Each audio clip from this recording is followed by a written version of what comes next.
I'm Robert Bean, and this is Focus, Purpose and Leadership. I decided to create this podcast because in my 40-year career in the advertising and brand strategy worlds, I've come to learn about the fundamental importance of clarity and purpose, or in my terms, the value of having a single organising principle, one that influences a business's culture, its products and services, and its reputation. In this series, I'll be chatting with CEOs and leaders who have put it into practice whilst developing their own successful businesses. In this episode, I talk to Shamil Thakrar, founder and CEO of the much-loved restaurant Dishoom. In it, we explore the origins of the idea, get taken on a whistle-stop tour of Bombay, and discuss how they've turned the concept of breaking down barriers into their higher purpose. We sat in armchairs, beers in hand, under a picture of his father at the home of Dishoom, the appropriately named Babu House on Shoreditch High Street. So I wonder if we should just actually start there, Shamil. Yeah. Do you mind? It might make sense in the whole story. Yeah, is no to problem. start from the start. And there's this other thing. I'm very fond of walking around saying, if you want to understand anything in life, look to the origin. Yeah. And I'm keen just to understand what the origin of this was for you and for Kavi, rather than where did the idea come from? I mean, the initial motivation, I can't even call it an insight. It was just an intuition, maybe it's an insight, that there was something missing with Indian food, and that you had the curry houses on the one hand, and you had Benares on the other hand, and if you wanted to go to Benares, you needed to, increase the size of your mortgage. And I felt like there could have been something much better.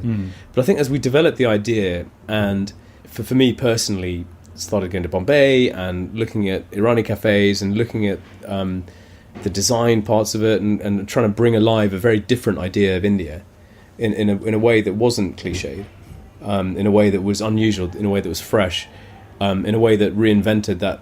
Reinvented is a sort of big word, but at least gave a different perspective on that very old relationship between Britain and India, which didn't live in those cliches. And I think we may have spoken about this before, but the relationship with India being hundreds of years old today seems to consist of cliches, which is curry house, cricket, days of the Raj, Bollywood, and maybe now tech, and maybe Maharajas or all that sort of stuff. But there was no other thing. There was no sort of sixth thing. And I felt like there was a lot more to say. So that was my initial sort of where I got a bit more interested and excited in this beyond just the commercial. And this sort of thing about the Irani cafe, when we started thinking about that, something that later I discovered that my first birthday was in Irani cafe. Did you know that? No, I didn't. Told you that. And my father told me that a few years in. And that my father's behind you. Do you know his picture? Yes, I've seen it, yeah. But he's there watching us. But in 1972, when we were stateless, we were chucked out of our home, my father came to the UK and my mother and I went to India. We were stateless. We didn't have passports, actually.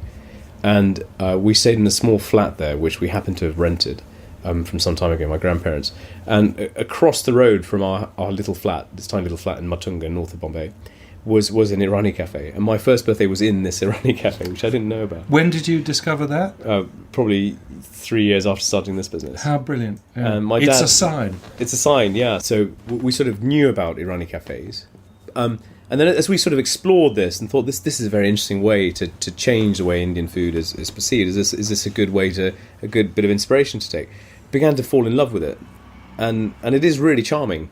And Bombay is actually very interesting and layered. And for me as well, I like food, but I also love all the other stuff, the architecture, the culture, the stories, the history, and began to really love this stuff and think there's something here. And when we put together the first restaurant in Covent Garden, which I think isn't a really it was the first one we did, and I think Shoreditch is a much fuller expression of what we do in some way. Yeah, definitely.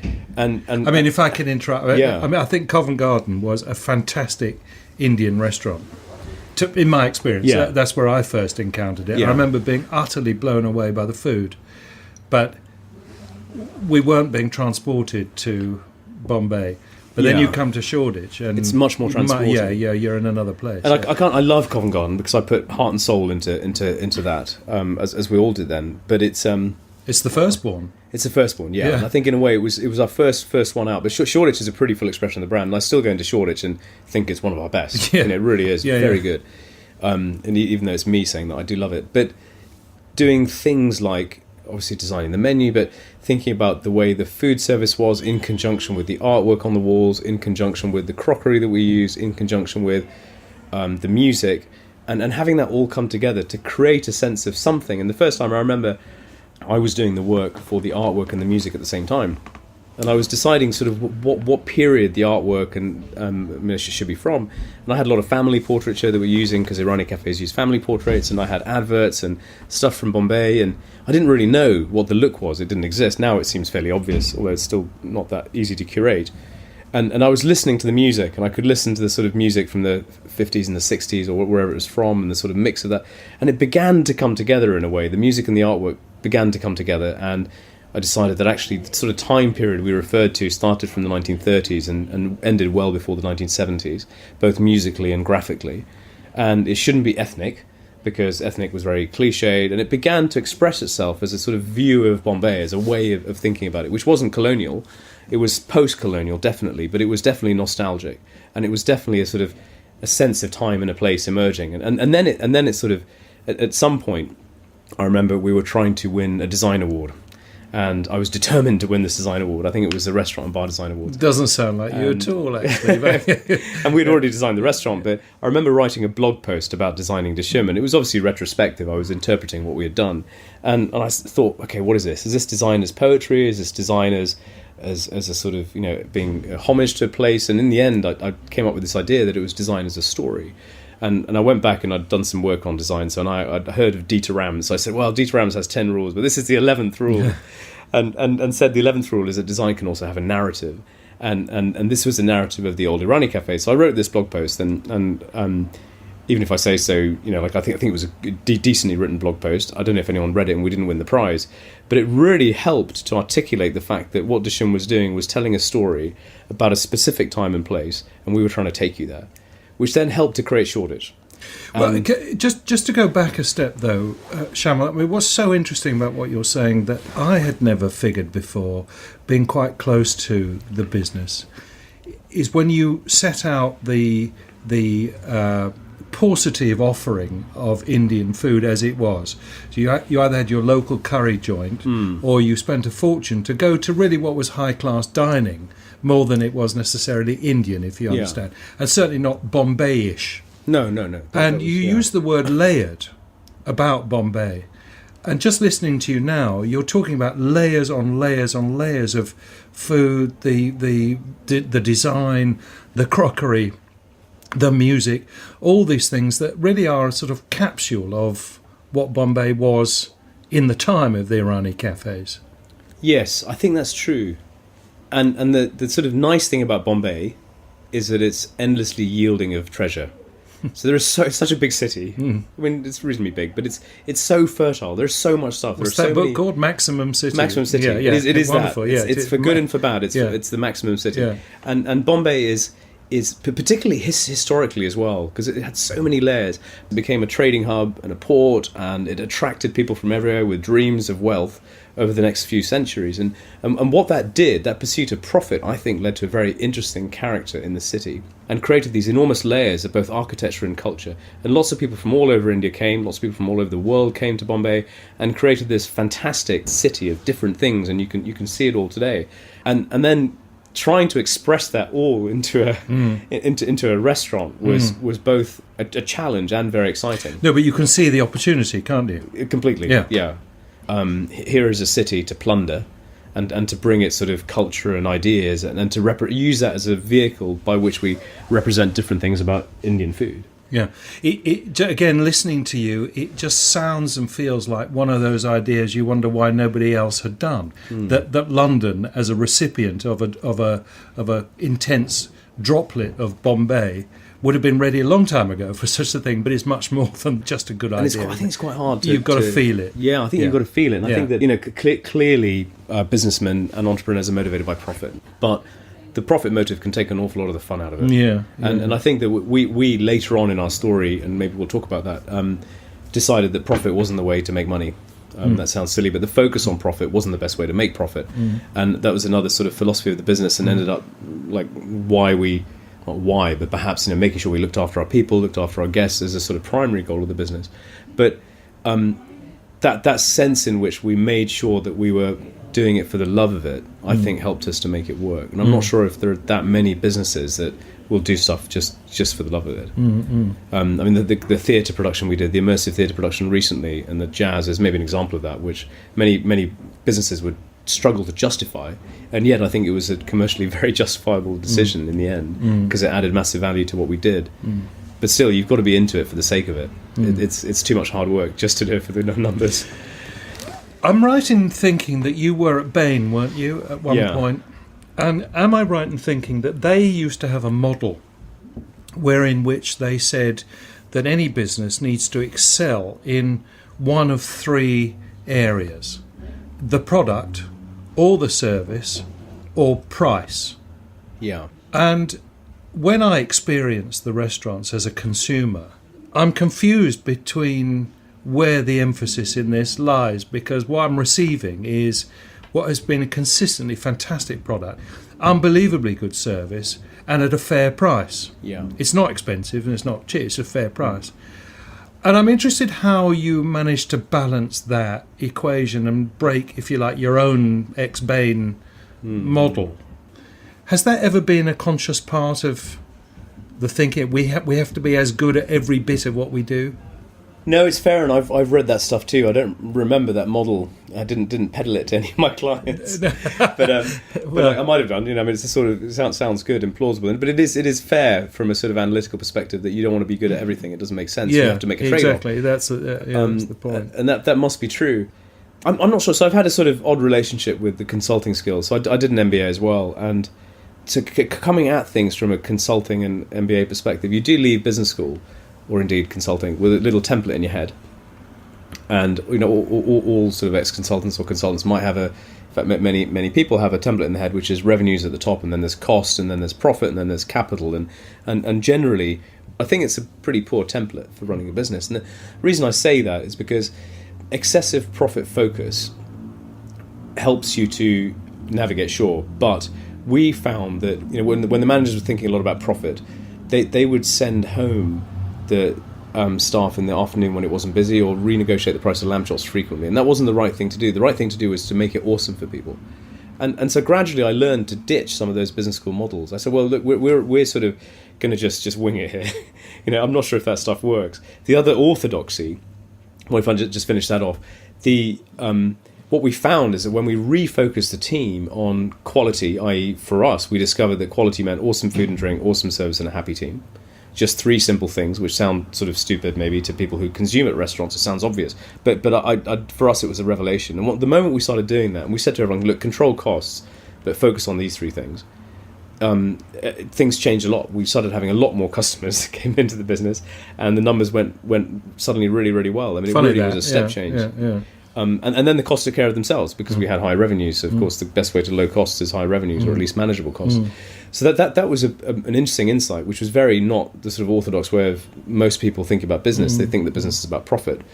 But we sort of learned to ditch some of those business school, or at least the sort of conventional business frameworks.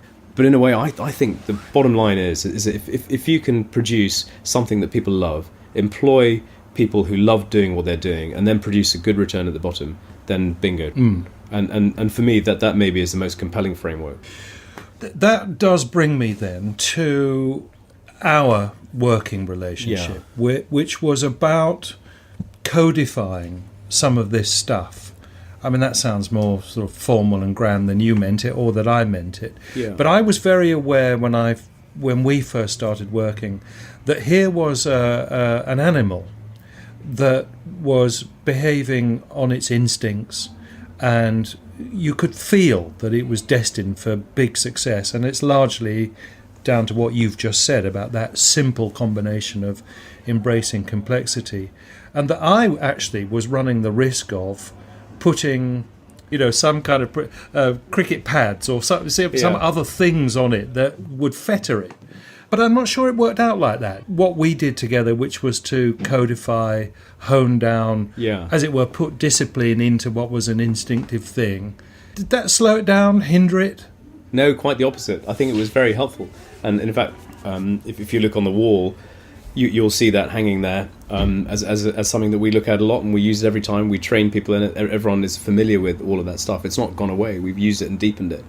What it probably allowed us to do, so I think we met in 2013, and we had 2 restaurants, the first one Covent Garden and Shoreditch, which we've spoken about. And I think Shoreditch was a good expression of our business and our brand and our sort of philosophy. I don't think we had developed fully our philosophy of looking after people. I think we were at the beginning of that journey, and since then that's come a long way. I don't think also we had developed our philosophy of contribution and charity, and that's come a long way as well. But we had the germ of everything else, and I think it was maybe more than the germ. And I think what you helped us to do was certainly to articulate those instincts, as you say, to codify it, to understand it, to put it on the page. I think that helped us to do a few things. One is that it helped us to tell everyone else about it in the business. And it's an internal document. So it got people up to speed fast. I think the second thing it did was help us to stay true to it as well. So we were able to use that as a ruler by which to measure things, or a criterion, and say, is it contributing to this? Is it not contributing to this? And I suspect that a lot of decisions that we might have made since look obvious to us even in retrospect, but weren't at the time, and we use this to help us.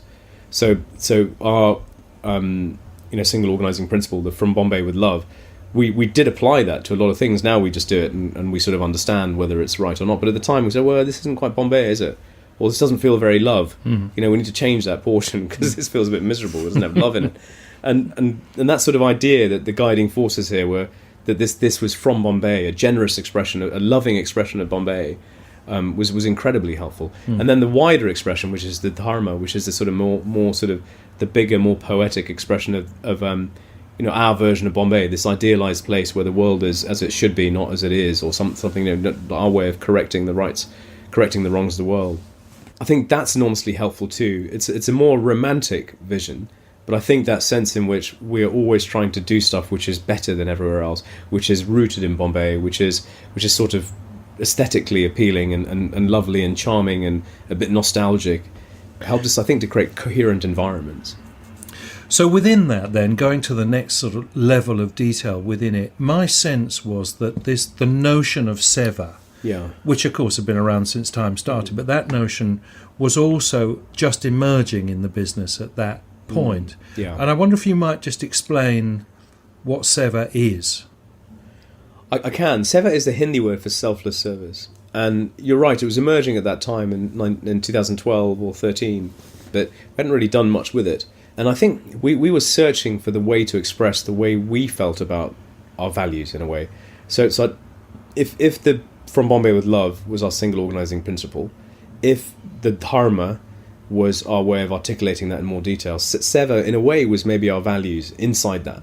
And it sits in the dharma, of course, but I think that we felt that this idea of selfless service, of trying to help other people, was what we wanted to do, was our sort of, to some extent, our motivation in serving people. And of course the business has to make some money and so forth, but it was an act of sharing. We wanted to share, we wanted to give of ourselves.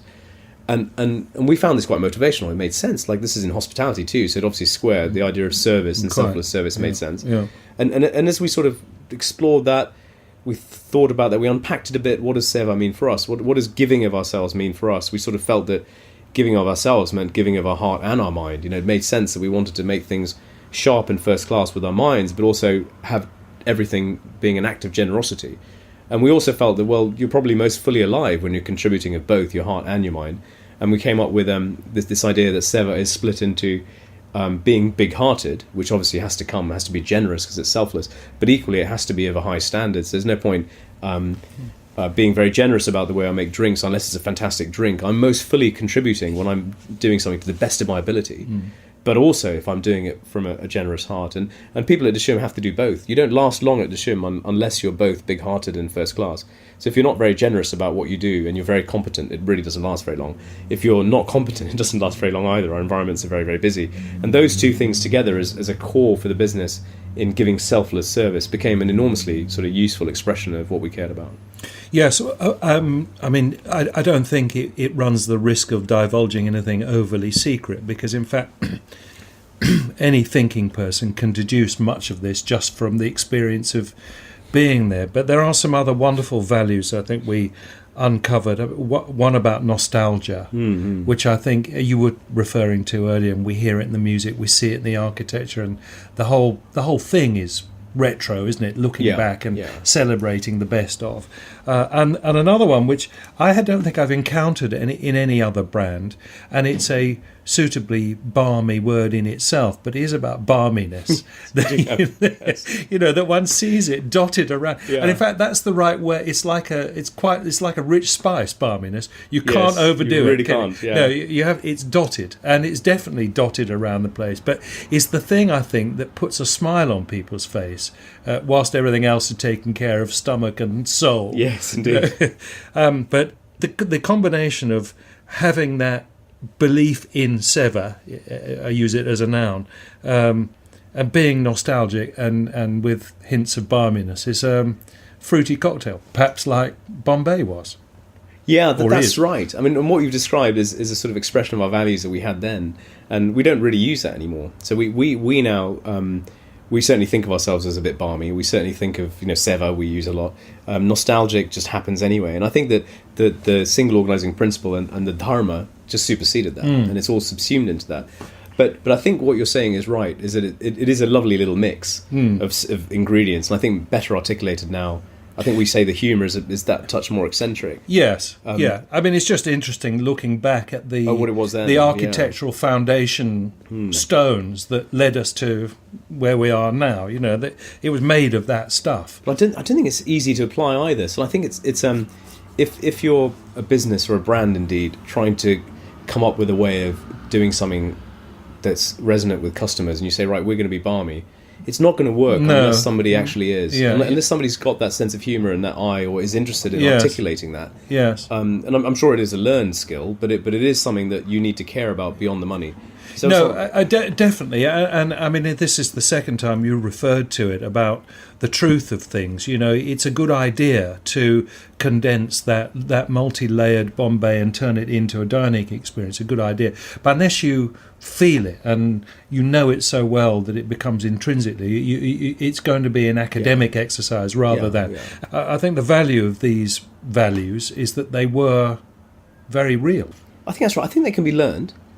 So whilst I think that they have to be intrinsic and the motivation has to be for its own sake, certainly, for example, my knowledge of Bombay history is multiplied exponentially, and I know a lot more about Bombay than I ever did before. So I had the germ of it and understood it, but the sort of understanding of it now and the expression of it, I really never knew that Bombay had masons.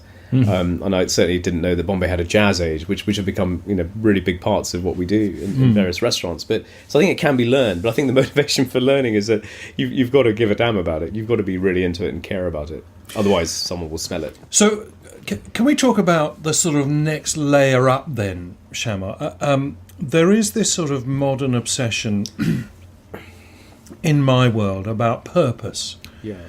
And many people end up looking for purpose in some esoteric, often superficially quite seductive sorts of places. We can get very excited about high-flying notions. Yours grew into this notion of breaking down barriers. Yeah, indeed. Or perhaps that lovely phrase about having a vision of the cathedral whilst we mix the cement. Yes. The two things are quite close in the sense that we're mixing the cement in the restaurants, but there is a vision of the cathedral which is about breaking down barriers. Can you tell us a bit more about how that manifests itself? I can indeed. The Irani cafes, as you know, were opened by refugees from another country, and they were of the other. They weren't from Bombay, and so by definition, they had to let everybody in. And so these were places that became melting pots. And I think they were the first places in Bombay, probably in India, where the common man could go and eat at leisure with their families, and there were sort of family rooms, and ladies could go out and eat for leisure. If you were very wealthy, you could have gone to the Willingdon Club. If you were wealthy and white, you could have gone to the Gymkhana Club or the Yacht Club. But of course, for my grandfather, who was none of those things, he couldn't go anywhere. But he could have gone to an Irani cafe, and I think he did. But this was a place where the common man could go. And it meant also that Hindus and Muslims and Parsis and Jews and Christians and whoever else would sit next to each other and break bread. And of course, if you sit next to each other and break bread, you're less likely to slice each other up the next day. And I say that not really intending to be flippant, because of course everyone did. During 1947 in partition, when India was split into Pakistan and India, everyone killed each other. 1 million people died. And memories of partition in Bombay are a lot less bloodstained than those in Delhi and Calcutta. Partly because of geography, because Delhi and Calcutta were near the partitioned regions, but also partly because of Bombay's cosmopolitan culture. And that was also due to the shared spaces in Bombay, one of which were the Irani cafes. And people didn't kill each other. People celebrated the joyous event of independence. And the fact that Bombay had a population that was socialised with each other was very cool. What a massive contribution that people killed each other less because of serving plates of food. And I feel today that is very resonant as well. And whether it's whether it's religions or whether it's different types of people, but we need more mixing, not less. And I think in the restaurants every day we try very hard to do that. And I think Dishoom is maybe one of the few places, maybe Pret does that, where you will see the billionaire sitting next to the poor student, and the poor student will be excited because for £2.50 you can sit there all day and drink a cup of chai, and we'll keep topping it up. The billionaire might be sitting there ordering rounds of vintage champagne, which we also sell, and he can be with his family, and that has happened where, we've had David Cameron come in, or Lakshmi Mittal come in, or we have celebs come in, but also you get regular folks who come along and pay 15 quid for their meal and love it as well, and that's really, really important.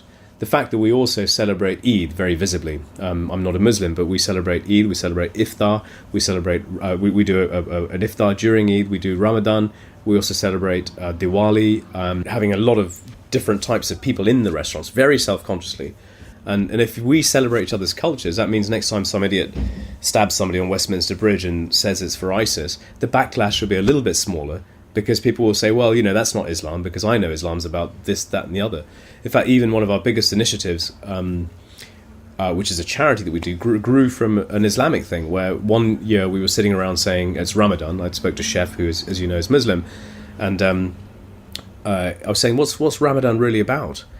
And he said, well, it's about charity. It's about depriving yourself so you understand the way other people feel. I said, that's interesting. And he said, why don't we do something for it? And I said, that's a good idea. So we then decided for that period of Ramadan to donate a meal, 2 meals actually, to a child for every person we fed during that time. So we donated a meal, one in London for a breakfast to make sure children are well fed before they go to school, and one in India. And so that idea that we would use these religious ways of celebrating each other's culture to then underpin our sort of contribution to the world. And since then, I think we've donated 5 million meals, 5.5 million meals to kids around the world, including in London and in India, has become a core part of our business. But the sense in which you can use our cultural differences to celebrate them, bring them together, bring people along and say, no, hang on, this is my stuff. I'm a Hindu. We're quite crazy. We throw colour at each other every year. Come along and do it. You're going to love it. And then next month we're going to celebrate Eid, and that's good fun too. And it really underpins so much, almost everything of what we do. That's interesting. I mean, that's more detail than I think most people would understand. It's more detail than I had appreciated when I sit down and eat a meal. But can we talk about the knot of protection, though? Because strategically, if you like, that one seems to me to be a very direct line from the mixing the cement to the vision of the cathedral. Indeed, perhaps if you would... I can talk about that, So at Raksha Bandhan every year, Raksha Bandhan is a Hindu festival. A sister will tie a sacred thread on a brother, and I'm holding up my wrist to show you mine. And that signifies, Raksha Bandhan literally means a knot of protection. And as the sister ties the thread, the brother will commit himself to looking after the sister, and the sister will pray for the brother. We discovered that in 1905 there was a man called Rabindranath Tagore, who was a Nobel Prize winner. He's one of India's most distinguished poets and sort of leaders, I suppose. When the British were trying to split Muslim and Hindu in Bengal, They were trying to split the region administratively. But he was keen to stop this. He says, look, you're not going to split us. You're trying to divide us. So he found a bunch of his friends, Hindus, and went to the mosque and took some rakis with him, which are these sacred threads. And he tied lots of threads on the people in the mosque. And he used, I've never heard of this before, but he used this religious symbol to bring religions together. Normally, a religious symbol is very exclusive. It's my cross, it's not yours. It's a definition and an excluding thing. It's an excluding thing. Yeah. Whereas he used this to say, no, we will come together. Let us use this religious symbol to bring ourselves together. And eventually, sort of protesting to the British with these rakis, they managed to get this reversed. So Bengal wasn't split. Of course, they did split it later, and with terrible results, because partition led to massive slaughter. When it happened in 1947, which is enormously sad. But at the time, Tagore managed to prevent this with this. And we were very inspired by this. This is very cool. So as a result, what we do is with our team every year, we encourage our team members to tie rakis on each other to symbolise that they will stand up for each other. We also have it with our guests. So our guests at that time at Raksha Bandhan, will receive a small dish with a raki on it. And we will encourage them to tie rakis on each other, someone of a different cultural persuasion, to stand up for them. We also, at that time, for every raki we tie, we donate £1 to a charity called Seeds of Peace, which takes teenagers from Israel and Palestine and puts them in summer camp together. And these kids are 15 or 16, and they've never met each other. They've been conditioned to hate each other. And I went to the camp this year, and to see them getting to know each other and becoming best buddies is an incredible thing. Amazing. And if Israelis and Palestinians who've been conditioned to hate each other and have reasons to hate each other can be friends and are WhatsApping each other for years afterwards and really break down those barriers, really we have no excuse. Well, I mean, that is exactly why I get on my high horse about purpose. Because when you hear a story like that linkage, as it were, the strategic proximity between putting food on the table in a non-denominational way amongst people at this level, leading to that, seems to me an absolutely laser-like straight line between day-to-day function and purpose. Mm-hmm. And it's a lesson, actually, for everyone in what purpose really is, that it comes from some inner truth. I get very excited about that because it seems to me to be really a force for good in the world, coming from the right place, not being sanctimonious. I think you're right. I think we can be a force for good. It has to be quite intrinsic. So I think completely it's intrinsic. Yeah. For a business to decide that the way to make money is through purpose, then search for the purpose. It's very like exactly. People will smell it. So anyone who's hearing about that will smell that it's not fake. Yeah. And B, it won't last anyway because you won't have you won't have the support, the people. Yeah. So how do you get then? I don't know how many hundreds of people you have in the empire, but how do you get them to be as fervent about these things as they need to be for it to become intrinsic for them? It's a really good question, and it's one of our biggest challenges. So we're now, and we try and stay very small. So we would never refer to the empire, obviously. I was a bit tongue in cheek. No, sure, of course. But we're 900 people, and I always wince a bit when I say that. Yeah, that's amazing. It's great to be able to share what we do with more people. Yeah. And yet still 900 people seems very big for who we feel like, and we try very hard to try and make it feel small. There are some parts of that which are related to making sure that the training is fantastic, that we have the right sort of structures in place and so forth. And there are some parts of that which are related to making sure that we sort of pedal the other way. And as the business is getting bigger, we make it feel small. So, for example, Govy and I still meet everyone who joins the business. And that means that one of us does what we call an initiation for the new joining members. It might be 20 or 30 people. We do it once a month or so. And we take them through 2 hours of all the Dishoom stuff, which it heavily features Seva, it heavily features the Dharma, and all the sort of DNA stuff. We make sure they really understand it. That's one thing, for example, we do.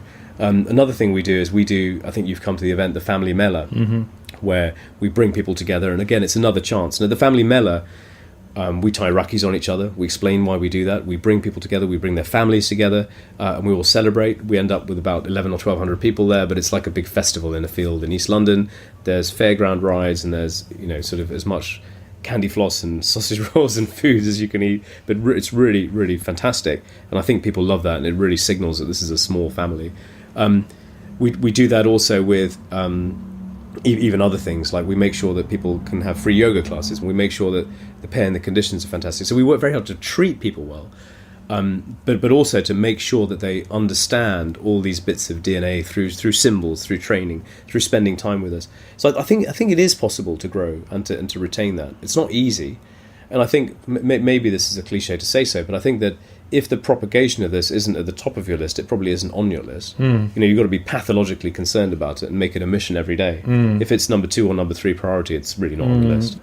What an extraordinary thing to hear. And what you're saying then is the strategy, the business strategy coming from that, is about deepen, don't dilute, and then all the other bits take care of themselves afterwards. Well, I think the other bits need thought and need strategizing. You need to have a business plan. You need to have sort of an understanding of how you're going to make sure that, particularly in our uncertain times, we need to make sure the business is strong. So I think you've got to keep an eye on all that. And don't get me wrong, it's all really good discipline. So all the business systems, and we do work well with budgets. And not KPIs. Easy either, No, not easy. I mean, lots of moving parts. Yeah.